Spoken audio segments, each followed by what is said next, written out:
Hi and welcome back to the Spruce Grove Public Library's YouTube channel, SGPL Library Kids. So we are continuing our story, A Boy Called Bat, and we are right at the end of it today, so join us for our last chapter. So this is our Global Read Aloud pick for 2018, so this is the one we're reading, and we are still reading Love, Hate and Other Filters, so if you're old enough to read this one, then this is a great read as well. And if you've got little brothers or sisters or younger kids at home, then do come and watch some of our picture book picks as well. So we're going to continue with the finale. So this is chapter 26, How to Know Someone. When Saturday came, Bat woke up feeling nervous. What if Israel wanted to hold Thor? Would Bat have to let him? What if Israel didn't like the snacks Mum and Bat had decided on? Lemonade and crackers and apple slices and cheese. Mum had asked Bat what kinds of food Israel liked and what he liked to do for fun. But Bat didn't have any answers. He hadn't even noticed things like that. Most kids like to play handball at recess, he told her. Well, does Israel? Bat didn't know, but Mum said that was okay because they didn't have a handball anyway.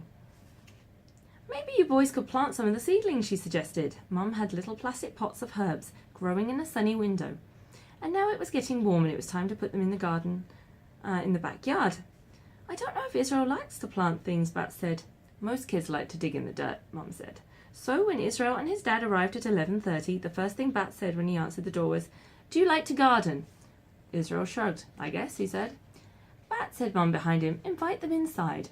He was blocking the doorway, Bat realized. He stepped back and said, "Come in." "Thanks," said Israel. His dad said, "Thanks so much for inviting Israel over." "Thanks for bringing him," said Mum. "I'm Valerie." "Tom," said Israel's dad, and they shook hands. Then he said, "I'm just going to go run a few errands. Can I pick him up at 2 o'clock? After Israel's dad left, Bat said, "We have apple and cheese and crackers and lemonade, and Mum says we can plant the seedlings in the garden. And I guess if you want to see my room, you can." "Actually," said Israel, "I was hoping to meet the skunk." "Oh," said Bat. "Okay." And Thor was in his enclosure. He was getting big enough to walk now, but he wasn't steady on his feet yet. He seemed to know that when Bat opened the enclosure door, it was something to be excited about, because he woke up and started scooting around. "He's tiny," Israel said. Bat scooped up Thor and held him close. Thor could see now, but not very well. Skunks didn't have very good eyesight. "He's way bigger than he was," Bat said, "and he's got fur.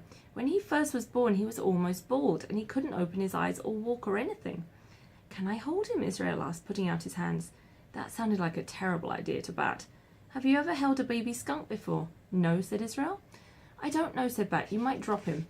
"I could sit on the floor," Israel said, "and you could hand him to me."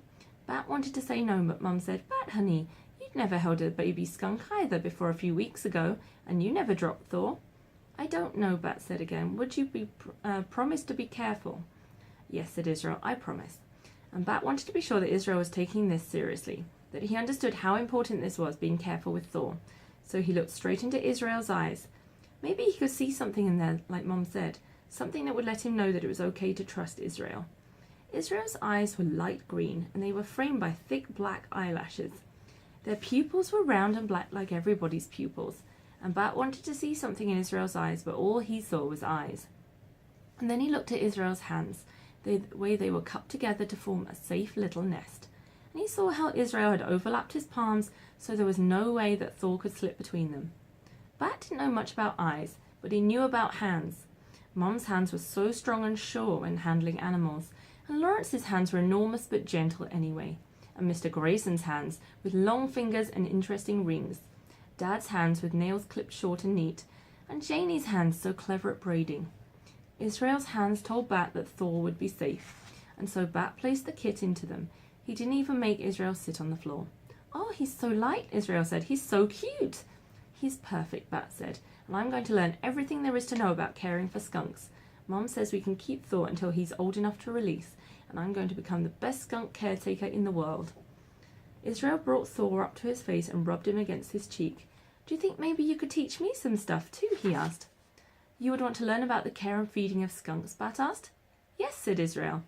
"Maybe we could plant the seedlings the next time Israel came over. Maybe today they could talk about skunks and research skunks and watch YouTube videos about skunks." "Okay," said Bat. Israel handed Thor back to Bat, and Bat put on the sling and tucked Thor inside. He felt the skunk scratch and turn and then settle down to sleep. "Well," Bat said, "do you want to see my room?" "Sure," said Israel. And so Bat led the way through their little house, down the hall, and into his room.